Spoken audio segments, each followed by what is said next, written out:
On a bitterly cold day, a young man walked alone through the falling snow in weather so harsh it felt as if winter itself had frozen solid. Remembering the temperature was 20 degrees below zero. As he trudged on, he noticed a small cat struggling through the snow, leaving delicate prints, and when it clung to his leg and meowed insistently, he wondered why it cried so desperately until he realized it wanted him to follow. Feeling pity in the brutal cold, he chose not to ignore it, and the cat led him into a narrow, shadowy alley where, under the light of his phone, he discovered two kittens shivering atop an outdoor air conditioning unit. Shocked, he rushed home, asked his surprised mother for the heating pad, and gently placed the kittens on it while she and the mother cat looked on. One kitten, black and white, seemed lifeless, and though his mother said it was likely dead, he refused to give up, stroking its frail body and even using a hairdryer, until, just as he was about to despair, it let out a faint whimper. From that moment, he became its caretaker, naming it Peachy, and 8 years later, Peachy, now grown but with her leg in a splint, sat beside him as he softly told her he had to go. He then sat down to say goodbye, apologizing and telling her that this was truly the last day, promising that he would finish his business and return to play with her, warning Peachy not to jump or make any dangerous moves until her leg healed before telling her he was leaving now. The young man placed an electronic helmet on his head, and a message appeared on the screen confirming biometric authentication. As the helmet lit up, another message indicated a successful login to the world of Meta area under the name Servant Kim. Inside the game, Servant Kim performed a solemn religious ritual, odds for strength to punish injustice, blessings for the warriors, resilience for their spirits, and protection against evil energy, before ordering one of the warrior ranks to advance as he fully immersed himself in the battle's atmosphere. The clash raged fiercely as his team faced a massive monster, while golden holy strikes rained down upon it from above. But the creature retaliated with a violent wave of purple energy that sent the warriors sprawling, then forged a sword of pure energy for another devastating attack. After days of relentless struggle, the battle was finally reaching its conclusion, with the final Flash team on the brink of becoming the first in block. Servant Kim braced himself to block the monster's strike with his shield, which glowed with the emblem of a shining lion, while Locke unleashed a volley of projectiles through magic circles that fused into a colossal beam, obliterating the ground beneath the warriors until Kim intercepted it with a shield. Immediately after, he commanded the first rank to hold their positions and ordered the third rank to retreat, warning them of an even greater assault that was about to come. The monster's devastating attack continued to damage the warrior ranks, so he ordered the second rank to line up behind him, announcing that the monster was about to enter its final phase. The warriors prepared to use their ultimate skill as glowing hexagonal shields began to appear, while in response, Locke also prepared to launch its strongest attack. Servant Kim explained that this was the monster's last attempt and asked everyone to remain alert, assuring them that they would finish it off using the second rank's ultimate skill. He activated his defensive skills using Holy Shield, Sanctuary Blessing, declaring himself the unbreakable shield. He assured them that they had reached the point where all other teams had failed and stressed the need to follow the plan precisely or the entire team would be wiped out. They had entered a phase no one had reached before, and their success depended entirely on his ability to block the monster's upcoming attack. Locke fired a massive beam of purple energy from its mouth, and the faces of all team members were filled with determination. Their plan was to endure and then launch an all-out attack to end the battle. Filled with the hope that they would be the first to achieve this historic feat, Servant Kim knelt behind his glowing hexagonal shield, ready to receive the immense blow, but at the crucial moment he disappeared, and a message appeared announcing his logout from the game. The rest of the team was left in complete shock and disbelief, and one of them began to scream in despair, asking where their leader had gone. In the real world, a system message appeared on the young man's screen, stating that an abnormal condition had been detected in his body, and the connection was forcibly terminated, asking if he needed immediate rescue. The young man was lying on his bed, flailing, while something on his face was preventing him from breathing, until he suddenly sat up, gasping for breath, only to discover that his cat Peachy was sitting on his face on top of the helmet, and he screamed at her in anger, asking why she would do that at such a critical moment. His scream echoed outside his window as the reality sank in. Because of his sudden logout, his team had failed the battle, and a rival squad seized the chance to claim the historic first achievement of defeating the monster. The young man cried out in anguish, knowing his team had lost valuable rating points, dropped in the rankings, and wasted 5 months of preparation. As expected, the aftermath turned into a tragedy, sparking a major legal meeting to discuss the consequences of the raid's failure. The game's meta area had become a worldwide phenomenon, hailed as the first true metaverse, and after its release, countless people preferred living within it rather than in reality, with work, careers, and even daily routines tied to the virtual world. Society shifted to the point where it was no longer strange for someone to introduce their occupation as an archer, and top players in the meta area gained wealth, fame, and even national recognition. With professional players on the rise, new laws were drafted, and specialized firms like the Dodo law firm emerged to handle disputes. One law, in particular, allowed monster raid teams to demand compensation from a member responsible for a failed raid. Because of this, official contracts became standard before major events. During one such meeting, team members looked visibly displeased as a claim was filed against Servant Kim by 15 plaintiffs, demanding enormous compensation for their ranking loss, a canceled sponsorship deal, and wasted months of effort, with the total amount reaching an astronomical $1,125,000,000. Stunned, the young man struggled to process the sum while the lawyer formally read the demand. He explained that their squad had 10 core members and 15 mercenaries, and though disagreements arose, the session ended with him agreeing to pay, comforted somewhat by the support of his 9 closest teammates. Still feeling crushed, he left the law firm in defeat, only to hear a voice call out to him, addressing him as leader. The man asked if it was true that he had sold his gear in the game, and he admitted it was, explaining that it had been the only way to compensate the mercenaries, recalling with a heavy heart how he had parted with all his precious items worth hundreds of millions. The man then asked why he wanted to play solo now, and the young man smiled as he explained that ever since becoming raid leader, he had hardly spent any time with his cat and felt guilty toward her. To his surprise, the man announced that he was quitting the game altogether, shocking him. And though he felt responsible and apologized, the man reassured him that he understood and held no resentment. As a farewell, he presented him with a box marked with the Metagar brand, but the young man initially refused, saying he couldn't accept his teammates' gear after everything that had happened, until the man insisted, explaining that he no longer needed it. After exchanging goodbyes, the young man thanked him sincerely before returning home, where he greeted his cats, sat wearily on the floor by the entrance, and sighed deeply as Peachy came over and meowed, as if to comfort him. Lost in thought, he wondered what to do next, since all his post-retirement plans had relied on the gear he had just sold. When he noticed Peachy trying to jump and play, he gently scolded her, reminding her not to strain herself until her leg was fully healed, but she insisted, and touched by her determination, he agreed to play with her for just 5 minutes. He began with warm-up exercises, dragging a mouse-shaped toy across the floor while his cat stared at it with fierce concentration. She quickly became enthusiastically engaged in the game, chasing the toy across the room, and the young man thought about how frustrated his energetic cat must have been during her injury when she couldn't move freely. After the warm-up, he announced that hunting time had begun, having set up a playground of cardboard boxes. And as the cat readied herself to pounce, he declared with mock seriousness that he had transformed into a mouse and would now show her perfect, mouse-like movements.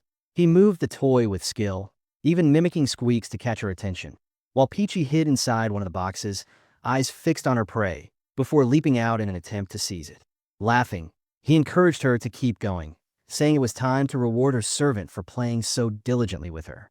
She dashed back into the box, looking so cute that he couldn't help but smile. And after a few tries, she finally caught the toy, leaving him amused at how addicted he was to playing with her. When the session ended, he prepared food for both his cats, Peachy and Lulu, and jokingly told Lulu that this meat had been hunted by Peachy and that she should thank her.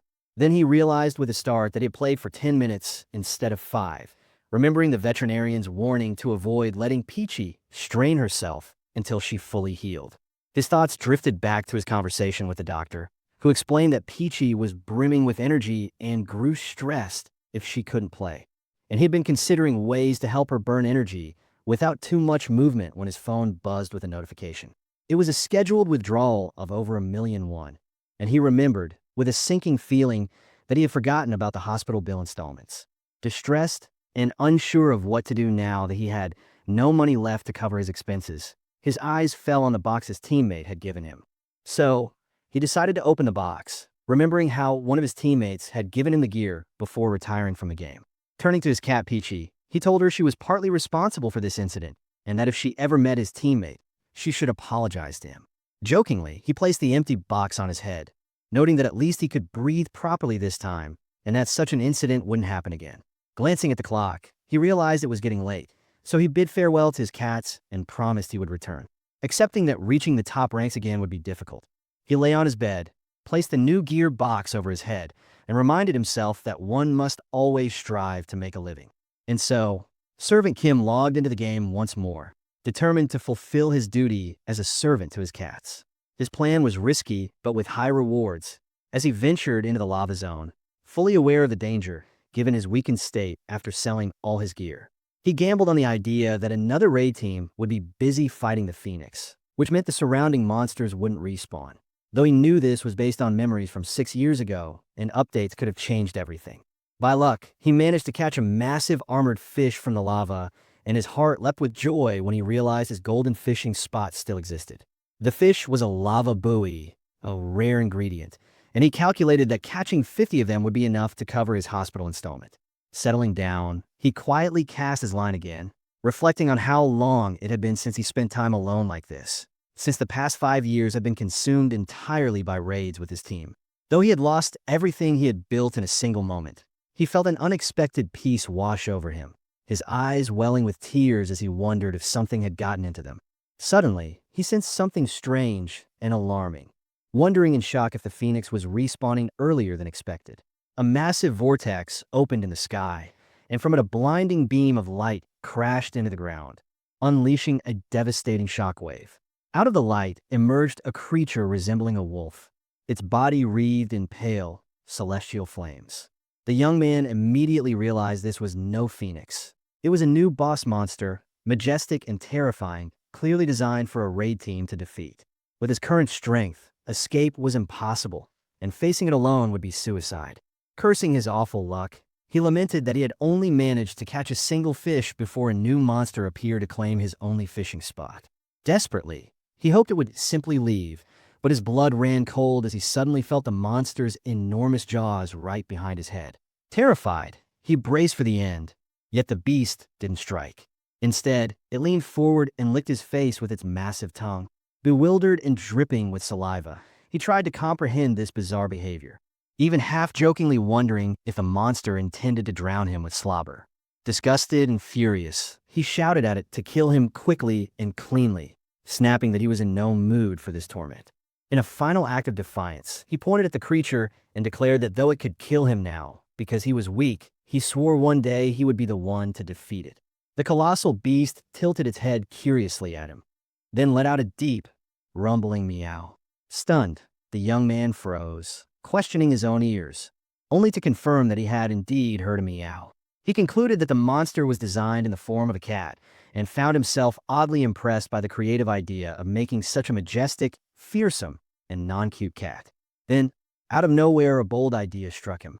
He connected the fact that the monster resembled a cat, and that he was holding a fishing rod, and thought he might survive if he used the bait to distract it before escaping. Deciding to take the gamble, he shouted at the beast to wait and promised it a treat, then hurled the fish he had caught. Though he doubted it would work, he figured it was worth trying, and to his shock, the plan succeeded. The monster eagerly pounced on the fish. Relieved but conflicted, he paused and tugged on the line, unwilling to part with the catch so easily, but the creature held it firmly. Panicking, he threw the rod aside and chose survival over stubbornness. The monster devoured the entire fish in one gulp, licking its lips with satisfaction. But once it finished, its fiery gaze returned to him. In a flash, it lunged forward with staggering speed, unleashing a wave of energy and a deafening howl. Fear gripped him as he questioned what kind of creature this truly was, until the system abruptly announced his death, informing him he would respawn as a ghost in the graveyard. As a spirit, he watched the monster curiously nudge his corpse, praying it would lose interest, but instead it rolled him over and began kneading his chest with its massive paws like a house cat. Horrified by this bizarre sight, he quickly fled to the graveyard. There, in front of a towering angel statue, he was given the option to revive at the cost of losing 5% of his experience. With a heavy sigh, he accepted, determined to reclaim his fishing spot. Pulling up the map, he reasoned that since the lava zone belonged to the Phoenix, the new monster's appearance was likely temporary. Holding on to that fragile hope, he drifted back as a ghost toward the lava zone, praying the cat-like beast had vanished. But his hope was shattered when he saw the monster still there, circling his lifeless body. He couldn't understand why it was guarding his corpse instead of leaving, until he assumed with growing dread that the damn cat was waiting for him to revive just so it could kill him again. Realizing he had only one possible solution, he devised a simple two-step plan. First, revive the moment the monster turned its back, and second, sprint in the opposite direction as fast as possible. He stayed put, watching carefully for his chance. The beast eventually laid down beside his body and seemed to drift off, and he knew this was the opportunity he had been waiting for. Without hesitation, he accepted the revival option and reappeared beside the slumbering creature. Nervously swallowing, he tried to sneak away, but before he could even take a second step, the monster's eyes snapped open and it rose up behind him. Frozen in terror, he wondered if it had only been pretending to sleep. Then he felt its massive paw press down heavily on his shoulder. He screamed and tried to break free, but the beast caught him easily and crushed him with a single devastating blow, instantly triggering the "you have died" message once again. The monster gazed down at his body with what looked like a confused expression. Back in the graveyard, he was presented with the revival option yet again, and he thought bitterly that he had finally discovered a reliable way to escape, never imagining that one day he would use the tactical maneuvers he had once practiced in the army. This time, when he revived, he didn't run. Instead, he flattened himself on the ground in a crawling position, fully convinced his plan would succeed. Slowly and cautiously, he inched forward, pausing every time he sensed the monster opening its eye. When the monster closed its eyes again, he resumed crawling forward in complete silence. But a faint sound escaped him, and to his shock the beast immediately turned its gaze toward him.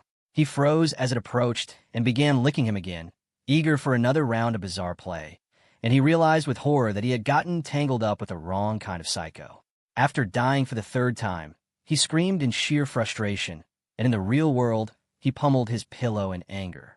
Fed up with that deranged monster, he finally decided to call a night, convinced he would end up with an ulcer if he kept going, and tried to reassure himself that even a creature like that wouldn't wait around for him until the next day.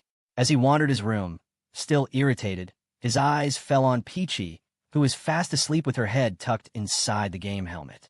He couldn't help but smile faintly, calling her a little rascal and remarking that she wasn't even using the hideout he had bought for her.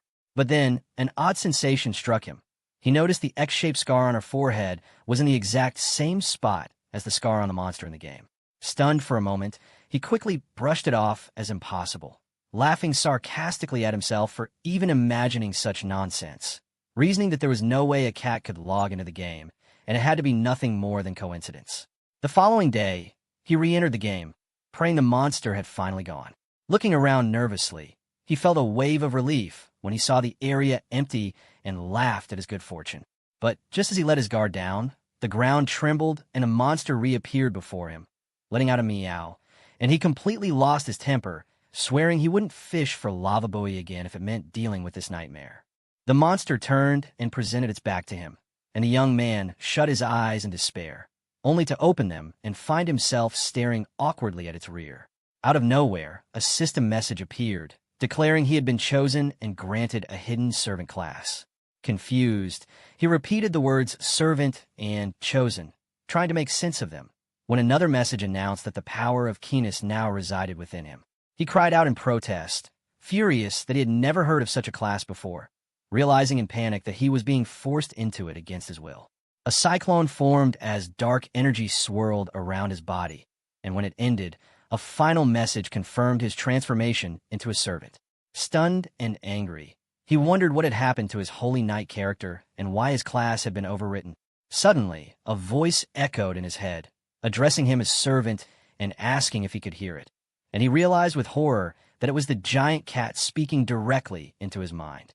The voice introduced itself with an overlong, grandiose title, proclaiming it was the conqueror who descended to stain the earth with darkness, the embodiment of shadow, keenness, protector of the three kingdoms, and first emperor of Noxtera. Sarcastically, the young man noted that the beast was still facing away, forcing him to receive a pompous lecture from its rear. Keenus then explained that something had gone wrong during its summoning, and its body could not move properly, which was why it had chosen him as its servant. Bewildered, the young man wondered if this was some hidden quest and asked what Keenus wanted from him, only to be told he must become its hands and feet and aid it in reclaiming its true body. A tutorial quest window appeared, instructing him to learn his duties, practice skills, and check his master's status with a mysterious reward called RPP, which immediately piqued his curiosity. Suddenly, the monster began acting like an ordinary cat, rubbing its body against his leg and meowing, which startled him until he realized it was doing what people called butt rubbing. Irritated, he complained about this absurd situation where his class had been forcibly changed, and now he was expected to serve. In response, Keenus calmly stated that if he disliked it, he could be returned to his former state. The young man, however, decided to investigate this new class first and discovered that a servant serves their master while earning role-playing points, RP, that can be spent to wield the master's abilities. Reviewing his listed duties, checking the master's status, providing a comfortable home, and offering delicious treats, he noted they resembled the obligations of a cat caretaker more than those of a warrior. Deciding to figure out how the points worked later, he completed the quest and opened his skills window, which oddly included hunt a monster and make snacks, leading him to conclude the servant class was essentially a tamer role. As he contemplated quitting, the reminder of the hospital bills came to mind, sparking a new idea. If he could negotiate his rewards and working hours, the situation might not be entirely bad. Changing his tone completely, he addressed the monster with respect, acknowledging its frustration, and formally introduced himself as Servant Kim, boasting that he was an expert in studying cats and assuring Keenus it had chosen wisely. When Keenus asked if he could truly handle the task, he confidently replied that actions spoke louder than words.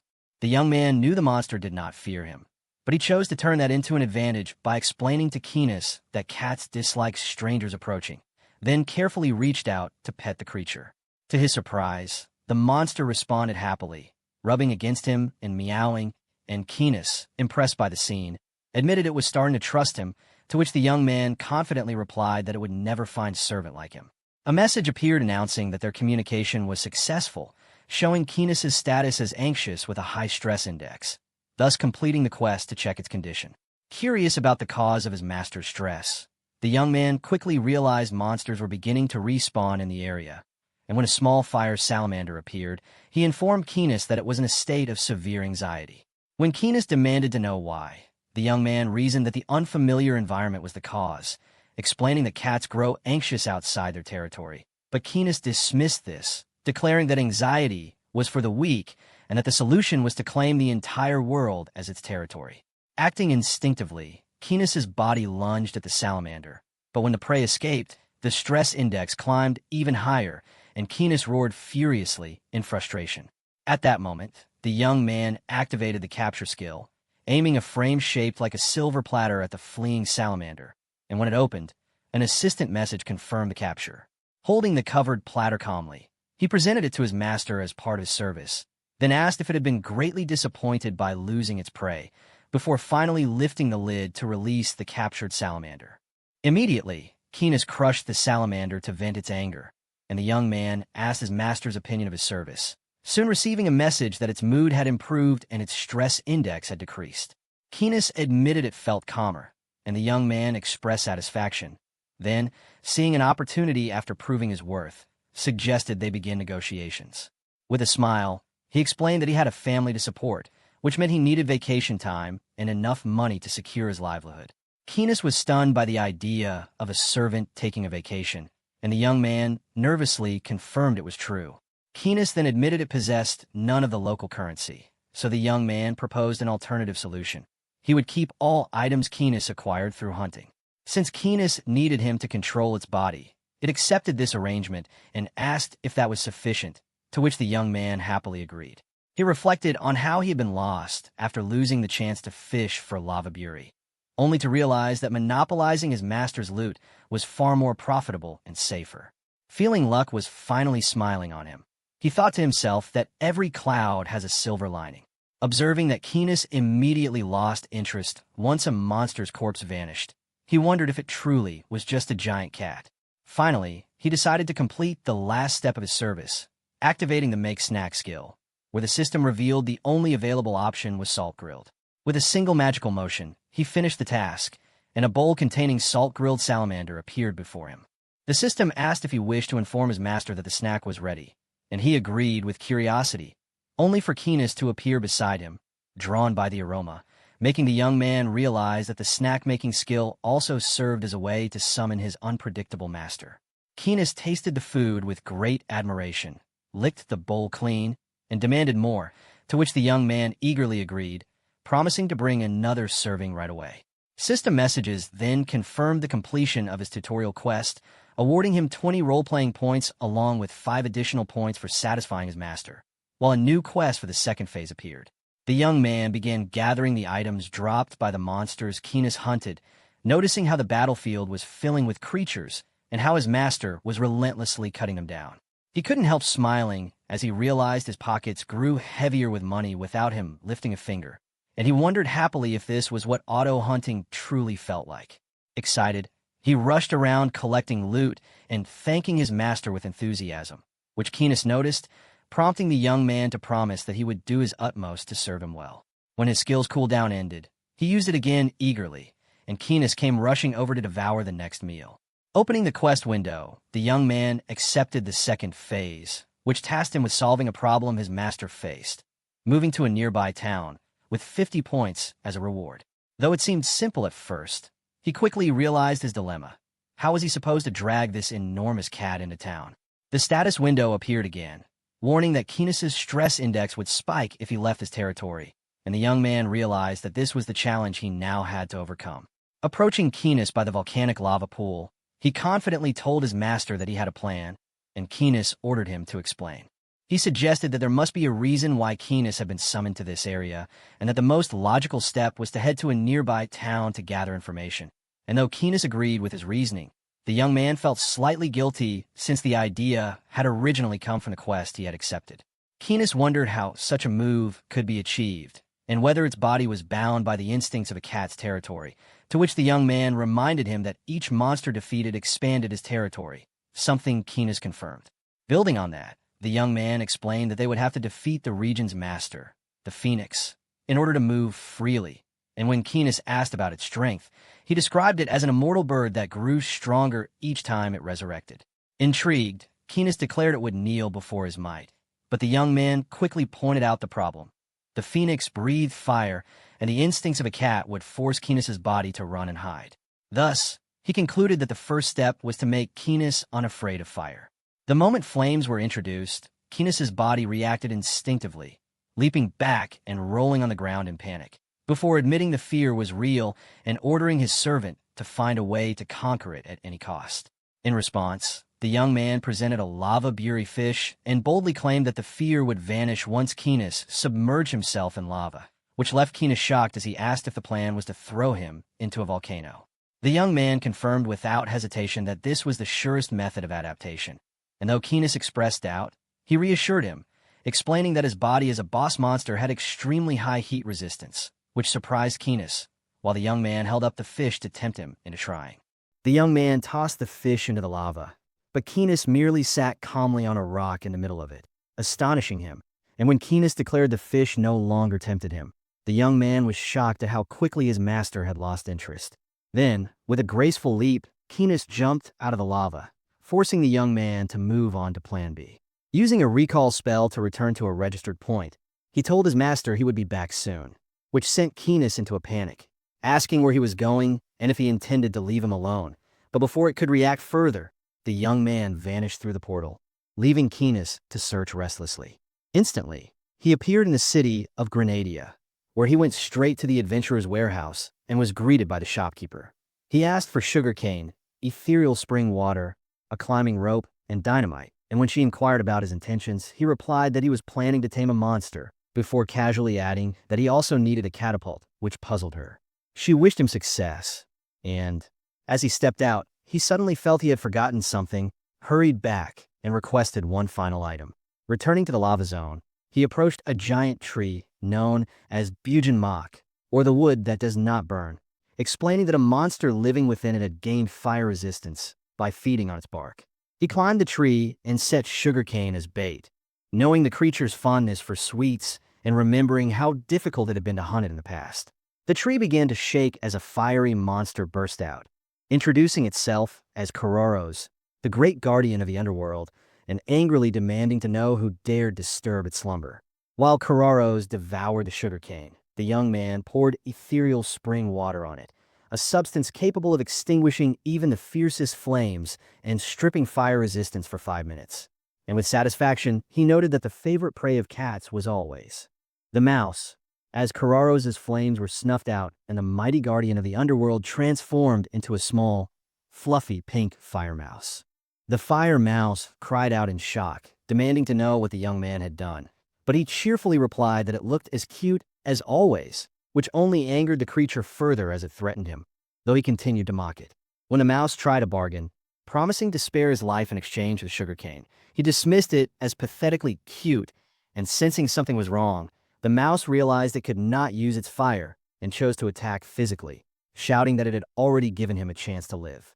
Yet in the middle of its assault, it suddenly turned and bolted, vowing to kill him the next time they met. But as it leapt into a nearby lava pool, the young man called out in vain, then smirked sarcastically, remarking that he had been about to tell it no longer had fire resistance. Screams of agony erupted from the mouse as the lava seared its body, and while it writhed and tried to escape, the young man doubled over in hysterical laughter, mocking its misery as it cried. At that moment, a new tutorial window appeared, informing him that he could use role-playing points, or RPP, to turn a monster into a follower immune to its master's attacks and able to grow stronger with points. Seizing the sobbing mouse, he carried it in his arms as it nervously asked what he was doing and where he was taking it. But with feigned seriousness he apologized, saying he planned to offer it as a sacrifice to his master and urged it not to speak so he would not get attached.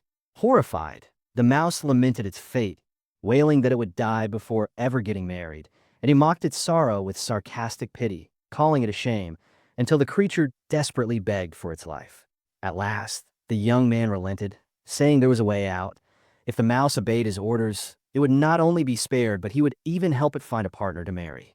The mouse instantly agreed and anxiously asked what it needed to do, and the young man calmed it before explaining that the first way to survive was to become his master's follower, assuring it that a follower would be immune to the master's attacks and thus guaranteed to live, while the second option was to lure the master into the lava, which horrified the mouse, who called him an ungrateful servant. Reluctantly, the mouse chose the first option and reminded him of his promise. So the young man opened the Create Follower window and activated the process as a magic circle formed around the fire mouse, transforming it into pure essence and sealing it beneath his silver platter, with the system confirming that the fire mouse had been registered as a follower. The scene then shifted back to Keenis, who waited impatiently and demanded to know why his servant had taken so long. But the young man only smiled and told it to prepare itself for something that would excite it more than anything in the world. With that, he released the mouse from the platter, and the moment Keenis laid eyes on it, an unfamiliar thrill surged through its body, making its heart pound wildly. The young man named the mouse Squeaky and assigned it the crucial role of helping its master overcome fear of the phoenix, instructing it to lead Keenis for the grand cause of darkness. Handing the mouse a speed potion, he sent it dashing off at full speed, igniting Keenis's hunting instincts, and the great cat immediately sprang after it, bounding eagerly across rocks with unrestrained excitement as it chased the fiery mouse straight toward the lava. Determined not to let the mouse escape, it unleashed a burst of fire, but Keenis deftly dodged the attack and continued to close in, while the young man observed from a distance, clutching the dynamite detonator in case he needed to buy the mouse more time. The mouse realized bitterly that the young man had deceived it, but suddenly he appeared in front of Keenis, blocking its path and shouting at the mouse to keep running, leaving Keenis startled by this interference until the young man quickly apologized for the misunderstanding. The mouse sprinted until it squeezed through a crack that opened to a cliff above a vast lava lake, only to find itself cornered as Keenis declared escape impossible and threatened to play with it. But the mouse defiantly challenged it and leapt across the molten lake. Without hesitation, Keenis gave chase, completely forgetting its fear of fire and the thrill of pursuit, and the young man quietly noted how its movements reminded him of his pet cat. When Keenis asked if this cat was the family he had spoken of before, The young man confirmed and fondly described Peachy as small, adorable, and stubborn, recalling how she would reject his touch at first only to later rest her paw on his hand. And smiling at the memory, he laid his hand on Keenis's massive paw, offering his support before gently nudging it toward the lava. To Keenis's surprise, the lava felt soothing, like a warm bath, and it immersed itself eagerly, no longer bound by fear. The young man assured it that now it was ready to face the phoenix, and Keenis, brimming with confidence, agreed just as the fiery bird appeared on the horizon, while the young man explained that victory depended on stopping its rebirth and proudly revealed that he had already prepared a strategy, prompting Keenis to call him a truly dependable servant. The phoenix rose from the lava in a blaze of fire as the young man and his master readied themselves, spreading its burning wings wide before unleashing a torrent of flames that Keenis evaded with ease. But the young man knew the true danger was its immortality and explained that to defeat it, Keenis must strike its core during its second rebirth. A feat his master doubted until the young man assured him with confidence that he would create the opportunity. Their battle began as the phoenix swooped down and Keenis charged head-on, chasing it into the sky, nimbly dodging bursts of fire until he clung to the bird and drove it forcefully into the ground, leaving it defeated but vowing to rise again, prompting the young man to calmly declare that the first phase was complete and warn that its power would double. True to his words, the phoenix erupted from the lava larger and fiercer than before, swearing to reduce them to ash as it launched a blazing fireball that Keenis met head-on, shielding his servant, while the young man gave precise instructions to counterattack once the bird slowed. As the phoenix surged forward, Keenis leapt into the air and intercepted it, slamming it down and delivering a flurry of devastating blows before seizing its body and crushing it with raw strength, leaving the young man stunned by how effortlessly his master cleared the second phase. But as the phoenix lay dying, it promised to rise again, and in that critical second rebirth, Keenis seized its body and unleashed a relentless barrage of strikes at its core to stop its resurrection once and for all. Amidst a violent volcanic eruption, the young man instructed the fire mouse Squeaky to lure Keenis back to the cliff, bracing himself as he realized that the true challenge was only just beginning, recalling his many failed attempts against the phoenix where entire teams had fallen short of stopping its rebirth due to the catastrophic eruptions that marked the bird's will to return. And remembering how he had spent months devising a countermeasure, he now prayed his master could execute. The plan unfolded as the mouse dashed ahead with Keenis relentlessly chasing until they reached the cliff's edge, and when Squeaky leapt across, Keenis instinctively followed, unable to stop, giving the young man the perfect moment to act as he activated a skill that summoned a massive wooden catapult at the edge. Urging the frightened mouse to be brave, he reminded it that it should take pride in being the only creature able to guide the master, then fired the catapult to launch the mouse like a projectile directly toward the volcano's heart, where the phoenix's core pulsed violently within the molten fire. And there, standing atop the blazing core as Keenis streaked toward it at rocket speed, Squeaky prepared to play its crucial role in the decisive moment of the battle. The mouse recalled in terror that a follower could not be harmed by its master's attacks, and wondered if the young man had deceived it.